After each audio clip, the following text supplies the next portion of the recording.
Fala galera, Jesus Coffee, Douglas Gonçalves por aqui e hoje estou recebendo aqui Luciano Subirá. Obrigado, pastorzão. Bom estar aqui. Olha, vamos dizer que a gente só trocou de roupa e gravou tudo no mesmo dia, mas... E estariam falando a verdade. Obrigado por você estar aqui. Eu queria que você compartilhasse com a gente algo que tem sido assim uma pergunta, essa jornada da galera com Jesus, né? Como faz para vencer um pecado de estimação? E quando a gente fala de um pecado de estimação, é aquele pecado que a pessoa luta já faz anos, que parece que persegue ela, ou está ao lado dela caminhando já há um tempo, e a ponto de alguns dizerem assim, eu tenho até vergonha às vezes de pedir perdão em relação a isso. Há tanto tempo isso está na minha vida, né? Seu tempo de discipulado e de pastoreio, qual é o caminho para abandonar isso? Bom, eu acredito que para começo de conversa a gente precisa de uma mudança de mentalidade.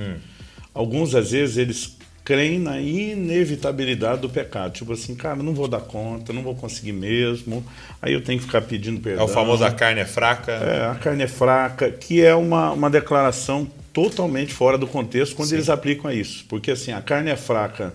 Em 28 anos de ministério pastoral que eu tenho, já 30 pregando, quando alguém vem confessar, é quase que o gato subiu no telhado. É a preparação para contar a bobagem que fez. Pois é, pastor, já dizia a Sagrada Escritura, a carne é fraca. Entendi. Aí às vezes eu olho para o cara e digo, mas no seu caso parece que ela é forte, porque ela está ganhando, ela não está perdendo.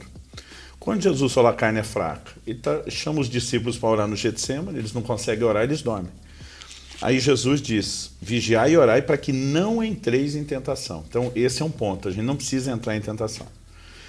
Aí ele diz assim, o espírito na verdade está pronto, mas a carne é fraca. Do que é que Jesus está falando? O espírito está pronto para buscar Deus, para orar. A carne indispõe, ela não quer orar, porque ela sabe que aquilo é a morte dela, né? Então esse é um ponto que a gente vai trazer de volta no fim do vídeo, a importância das disciplinas espirituais para quem quer andar em vitória, né? Porque a carne se indispõe contra aquilo que vai ser contrário a ela, mas o espírito precisa da vida de oração, né? A oração, ela é parte de um processo, eu chamaria, usando a linguagem de Wesley, um dos meios da graça para a gente acessar os recursos que Deus tem para vencer.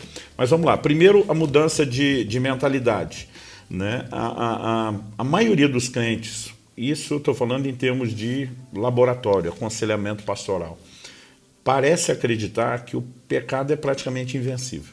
Eu acho que é o primeiro erro, né? E uma frase que eu repito demais, falando de santificação da graça, é o entendimento errado te leva a uma fé errada, a fé errada te leva ao lugar ou ao resultado errado. O entendimento correto gera uma fé correta que te leva ao lugar ou ao entendimento correto. Porque toda a vida cristã não é só a experiência de conversão, de passar pela porta. Toda a vida cristã é a vida de fé. A mesma Bíblia diz que nós somos salvos pela fé, diz que o justo vive pela fé. Diz que a justiça de Deus se revela no Evangelho de fé em fé, é uma fé progressiva. Então, assim, não é apenas a fé naquilo que Cristo fez em relação aos pecados que eu já cometi oferecendo perdão. É a provisão dele para que eu não peque.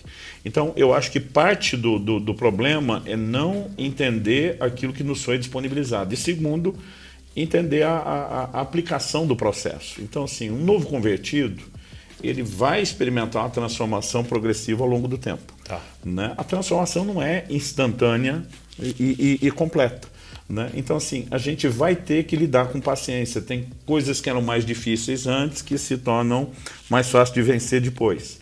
Mas eu acho que você está mexendo muito mais naquele negócio que depois de muito tempo parece que está sobrevivendo. A gente, falando na linguagem do Velho Testamento, chamaria os jebuseus, né, que habitavam no coração de Jerusalém.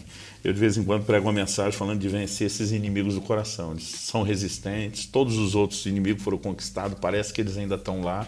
Mas a vitória de Davi sobre eles me inspira que mesmo os mais resistentes podem ser vencidos.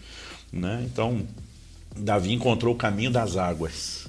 Né, um túnel subterrâneo de acesso, né, algo que para mim está cheio de figuras. Eles tinham que subir de gatinha, de joelho, humilhação, oração, dependência. O canal das águas fala de algo na palavra e na vida no espírito. Mas voltando à mentalidade, quando a gente crê que a tentação, em primeiro lugar, não é sobrenatural, uma das coisas que eu mais falo quando trabalho a ideia de santidade ou da graça transformadora. Paulo diz em 1 Coríntios 10:12, aquele que está em pé, cuide para que não caia. Então, primeiro, é possível não cair. Judas, capítulo 1, único verso 24, aquele que é poderoso para nos guardar de tropeçar. Jesus nos ensinando a orar, não nos deixe cair em tentação. Se a gente acreditar que a graça é só o jeito de levantar e que a queda é inevitável, a gente vai viver só dessa forma, né? Vai acontecer conosco o que Jesus falou, seja feito segundo a vossa fé. Se eu creio que é só isso a vida cristã, eu não vou ir além da minha capacidade de crer, né? Porque assim como a obra inicial da salvação na conversão, todo o resto é disponibilizado por fé. Então eu preciso crer correto, e para eu crer correto, eu preciso de um ensino correto. Então, depois de Paulo dizer o que está em pé, cuide para que não caia, ele mostra que o cuidado não é só responsabilidade humana, eu sozinho. Ele diz assim, não vos sobreveio tentação, né, que não fosse humana. Né? Ou seja, a maioria dos crentes acredita que a tentação ela é sobre-humana, que ela é sobrenatural, não é infernal, é diabólica, é maligna. Logo, consciente ou inconsciente, ela é imparável. É como se o diabo me pegasse, me levasse. Isso. Aí outro dia alguém falou, mas pastor, a Bíblia não diz que o diabo é o tentador? Eu falei, diz, e a Bíblia diz que cada um é tentado, Tiago 1,14, quando atraído e enganado pelo seu próprio desejo. Então o tentador é externo, a tentação é interna, ele provoca o desejo. Então, eu preciso entender, ela não é sobrenatural. E o que é sobrenatural? O versículo 13 de 1 Coríntios 10 diz que Deus não permitirá uma tentação maior do que a nossa capacidade de resistir. Então, toda tentação é passível de ser vencida. Então, essa mentalidade tem que ser trocada. Tem que ser trocada. Isso tem que ser forte, aceso dentro de nós. Mas ele diz assim, Deus é fiel, não permitirá que vocês sejam tentados além da vossa capacidade. E diz, e junto com a tentação proverá o livramento. Então, se tem algo sobrenatural na história, não é a tentação, é o livramento. E aqui é o que eu falo muito sobre uma graça capacitadora. Agora, basta saber que tem uma graça que capacita? Não. A gente precisa entender como ela opera. Tá. Porque se ela funcionasse de forma automática, o crente venceria, por uma questão de tempo, estaria tudo certo. Sim. Aliás, a gente não amadurece sem tempo, mas só o tempo não é o único critério para amadurecer. Porque o autor de Hebreus diz... Né? Alguns de vocês já deveriam ser mestres em razão do tempo decorrido, mas precisa que a gente alimente vocês com leite, não com alimento sólido. Então tem gente que o tempo passa e ele não está crescendo. Né? Por quê? Porque não há crescimento sem tempo, mas o tempo não é o único critério para o crescimento. Então acredito que a própria mentalidade, a mudança de mente, que inclusive o autor vai trabalhar, né? Isso ali em Hebreus 5, dos versículos 12 a 14, mas essa capacidade de entender, puxa, existe um socorro à minha disposição. Agora, o socorro não vem atrás de mim. Tá. Eu preciso ir atrás do socorro. Eu acho que talvez, depois da mudança de mentalidade, é possível vencer, porque Deus tem um recurso para a gente, é descobrir como usar o recurso. Tá. Falamos disso já? E a pergunta é, como é que acessa esse recurso? Bom, Hebreus capítulo 4, para mim, é uma chave. Tá. Né? O verso 16 diz, acheguemos-nos confiadamente. Fé está o tempo todo, como nós falamos no início, em tudo. Tem que chegar com confiança. Acheguemos confiadamente junto ao trono da graça. O que eu gosto, eu amo nessa frase, Douglas, é que aqui a gente tem um paradoxo, porque trono, na Bíblia e na história, fala de juízo, julgamento. Sim. O que era o trono? A cadeira que os reis governantes sentavam, não para entretenimento, nem para comer, mas para as audiências públicas, ou seja, para julgar. Inclusive, era o padrão. Quem ia julgar para mostrar que tinha autoridade ficava sentado e quem seria julgado de pé. É o que Jetro fala para Moisés. Você está o dia inteiro sentado, o povo em pé. Era para mostrar que quem manda e julga sou eu. Né? Então, só que Hebreus 4,16 está falando de um trono que a gente aproxima não para ser julgado, mas para ser ajudado. Esse é o paradoxo. Quando fala trono da graça, para mim, eu amo essa frase. Mas o que é que o texto diz? Acheguemos confiadamente junto ao trono da graça, a fim de recebermos socorro, misericórdia, dependendo da tradução, ajuda, em tempo oportuno. Eu acho que o problema só é que o povo pensa em graça só como remédio para um pecado cometido. Então eu só vou no trono da graça depois que eu caí. Mas o desenho não é esse, porque assim, todo texto tem um contexto. Meu pai dizia muito, um ditado já foi popular no meio evangélico, está sumindo hoje em dia, que era texto sem contexto, não passa de pretexto. Quando você pega esse Hebreus 4:16, aliás, o texto já começa antes, no próprio capítulo 4, se me permitir, eu queria que a gente voltasse um pouquinho aqui para perceber qual é a ideia que está sendo construída. Por exemplo, no verso 11 de Hebreus 4, a Bíblia diz, esforcemo-nos por entrar naquele descanso, a fim de que ninguém caia, seguindo aquele exemplo de desobediência. Está falando dos israelitas. Então ele fala de esforço. Dallas Willard dizia: graça não é ausência de esforço, é ausência de mérito. Né? Mas a gente precisa se esforçar até no sentido de interagir com a graça. Ele diz, a fim de que ninguém caia. Ou seja, a queda, ela não precisa ser vista como é inevitável. Não, ela é passível de ser evitada. Aí diz, porque a palavra de Deus é viva e eficaz, mais cortante de qualquer espada de 2 gumes, penetra a ponto de dividir alma e espírito, juntos e medulas, e é apta para julgar os pensamentos e propósitos do coração. Denunciar o que está de errado, que pode levar a gente a seguir o exemplo de desobediência, de Caim. Então, tem um contexto. Quando ele chega no verso 14, ele diz que nós temos a Jesus como grande sumo sacerdote que adentrou os céus. No 15, ele dá a característica do sacerdote. Ele diz, não temos um sacerdote que não possa se compadecer das nossas fraquezas. Pelo contrário, ele foi tentado em todas as coisas à nossa semelhança. Ou seja, ele não está olhando só com empatia, é a compaixão no nível mais profundo, porque a Bíblia diz que ele sabe na pele o que a gente enfrenta. Mas o mesmo texto que define o sacerdote como cheio de compaixão de quem é tentado, também dá outra característica, diz, ele foi tentado em todas as coisas à nossa semelhança, mas sem pecado. Ou seja, ele entende tudo de vencer. Então, qual o contexto? Tentação, um sacerdote que entende nossa tentação, mas que entende de vencer, e depois de falar disso, que diz, portanto, né, que é uma palavra de ligação, assim, acheguemos-nos, portanto, junto ao trono da graça, a fim de receber misericórdia, encontramos graça para ajuda em momento oportuno. Qual é o momento oportuno? Se estamos falando de tentação, é antes da queda e não depois. Não quer dizer que não tem a graça para depois. Sim. Todos nós que já caímos fomos buscar a graça para levantar. Só estamos aqui porque tem a graça. Exatamente. Mas a questão é entender que a gente não precisa só levantar depois da queda. A gente pode não cair, porque tem uma graça para não cair. Agora, o texto não fala do trono correndo atrás da gente. Diz que a gente tem que ir atrás do trono. Acheguemos-nos. Então, tanto existe um movimento, como tem que existir confiança e fé. Então, eu acho que isso nos remete a um outro ponto, que é entender a interação com a graça. Porque se a graça tem solução, mas não está trazendo solução na minha vida, eu vou achar que o problema está na graça. Que é a mentalidade de muitos quando acham que a graça é uma obra unilateral. Então, se a graça capacita a obediência, eu não estou obedecendo, a culpa não é minha, é da graça. A menos que eu entenda que eu tenho que interagir com a graça. Assim como para entrar na obra inicial da graça, que é a salvação, eu preciso crer, para que a graça continue agindo, eu preciso continuar crendo. Então, Romanos 1,17 diz que a justiça de Deus se revela no Evangelho de fé em fé. É fé hoje, é mais fé amanhã, cada vez. E outra, não podemos cair na fé, não podemos perder a fé, não podemos naufragar na fé. A Bíblia está cheia de advertências sobre isso. Então, é uma fé específica não só para essa solução que Deus tem para esse problema, mas acredito que é uma fé que se fortalece por meio do próprio entendimento da palavra, que a fé vem por ouvir a palavra, pelas experiências que passamos com né, o desenrolar do tempo. Então, quando a gente vai ao trono, porque não é o trono que vem atrás da gente, a gente pode encontrar socorro. E aí, eu quero mexer no ponto da oração que nós apelidamos do Pai Nosso, a Bíblia nos chama assim. Jesus nos ensina a dizer, né, o pão nosso de cada dia nos dê hoje. Então, me parece que essa oração é diária. Amanhã eu oro de novo, depois de amanhã de novo. Então, se a oração é diária, não é só a parte do pão, todos os aspectos dela é diária. Então, não nos deixe cair em tentação, deveria ser uma oração diária. Agora, Doug, vou te dar uma estimativa meio no chute. Falando das igrejas que eu pastoreei, já fundei, estive à frente de 3 igrejas, e das pessoas que eu conversei pessoalmente até hoje. Eu vou te dizer que mais de 90% das pessoas que eu pergunto, questiono, indago, entrevisto, não ora para não cair em tentação. O que dizer orar todo dia? Então, assim, a resposta está lá no trono da graça, só que eu tenho que ir a ele. Eu não vou. Porque eu não vou, eu não encontro a graça para o socorro em tempo oportuno. Aí, o que eu faço? Eu crio a teologia da experiência, em vez da bíblica, de que tem solução. Então, como dizer, eu começo a definir graça de outro jeito. Eu sento lá na sarjeta da vida com um crente frustrado e coloco Jesus sentando do meu lado, fazendo um cafuné na cabeça, dizendo, eu te entendo, nem eu consigo te transformar.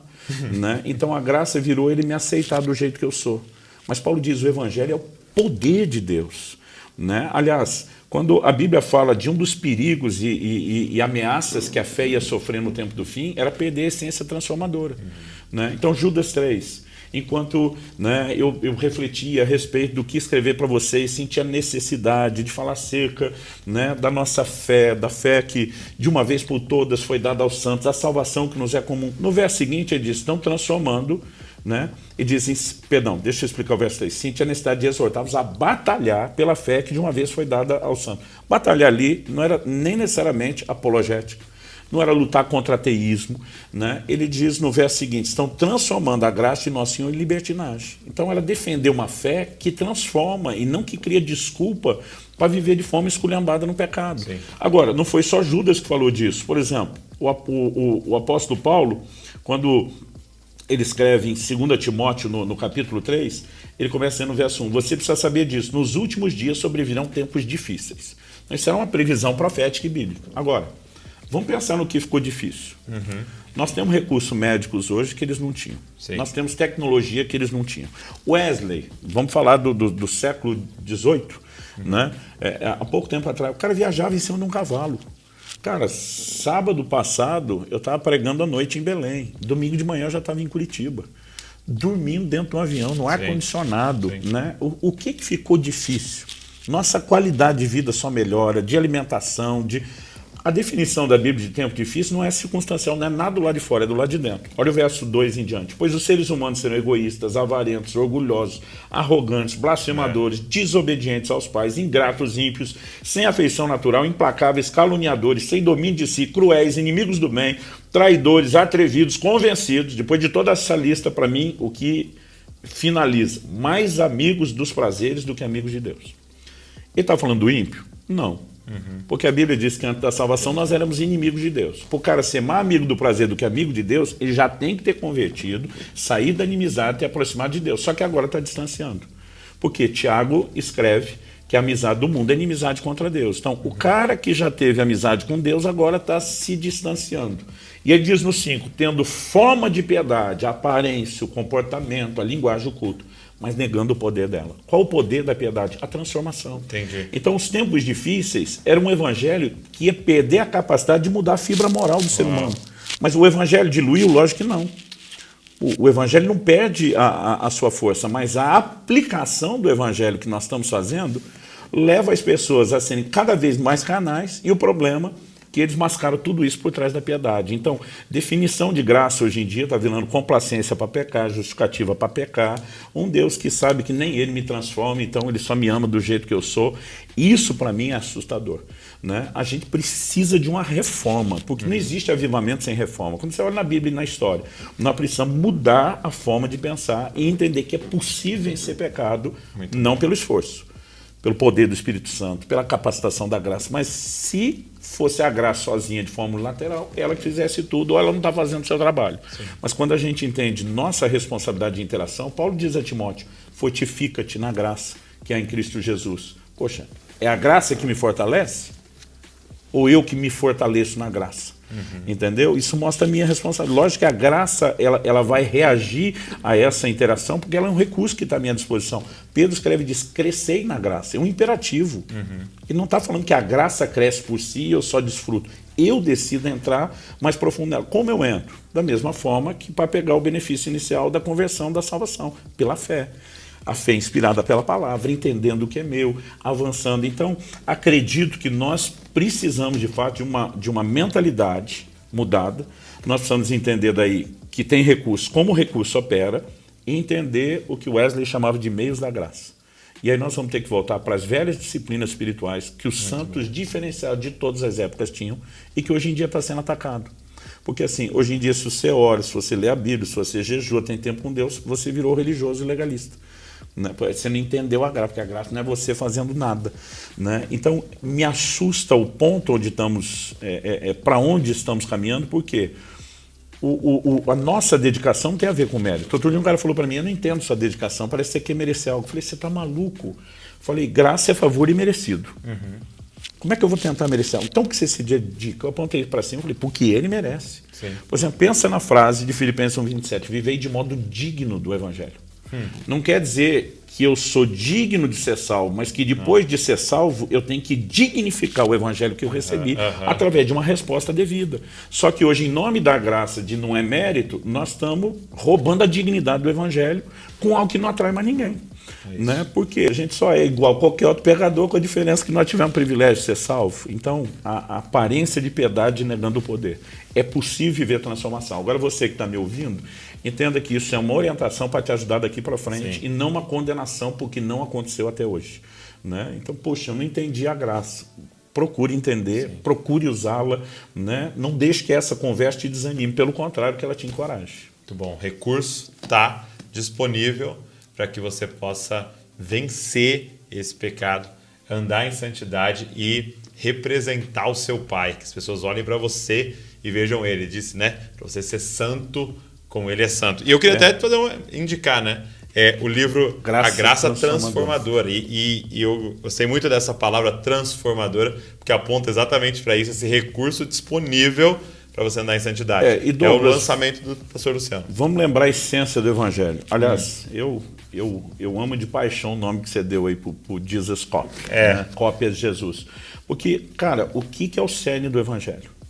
A Bíblia é muito clara de dizer que Deus nos predestinou nele para que fôssemos conformes à imagem de seu Filho. Aquele que viveu sem pecado é o padrão para nós. A Bíblia diz que quem diz estar nele deve andar como ele andou. Diz que nós somos transformados de glória em glória na imagem de Jesus. Então, assim, se não fosse possível ser como Jesus, seria um contrassenso bíblico a Bíblia mandar a gente ser imitador, andar como ele, agir como ele, tê-lo como padrão, ou até ser transformado de acordo com ele. Agora, se é possível, então não é necessário a gente viver como está vivendo. Em algum momento no meio do caminho nós estamos perdendo algo. Então, o que é o Evangelho?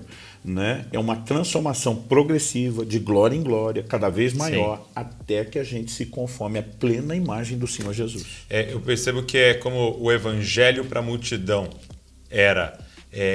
A boa notícia que eles tinham lido era: pô, posso ser curado, né? O demônio vai ser expulso, vou ter uma vida mais abundante, o pão vai ser multiplicado. Mas o Evangelho para os discípulos era: eu posso ser igual a ele. Exatamente. Eu posso ser como ele. Então, queria indicar para você o lançamento do pastor Luciano, Graça Transformadora, já disponível. Se você está vendo o vídeo fresquinho, provavelmente está vendo no lançamento, está com a promoção de lançamento. Vou deixar o link para você, vai ser um recurso importantíssimo para a sua caminhada e para você discipular outras pessoas aí. Pastorzão, obrigado. Valeu. Sempre uma honra. Deus abençoe você. Cada um de vocês que nos acompanha, creia. É possível viver em santidade. É possível vencer o pecado. Amém. E olha, você que está aqui com a gente, deixe seu comentário aqui, que o Senhor ministrou seu coração. Pegue esse link, manda para alguém. Não fica com isso só para você. Vamos compartilhar esse evangelho poderoso de transformação. E também se inscreve no canal para você receber aí todos os vídeos que a gente está produzindo. Deus abençoe. Não se esqueça, você é uma cópia de Jesus. Valeu.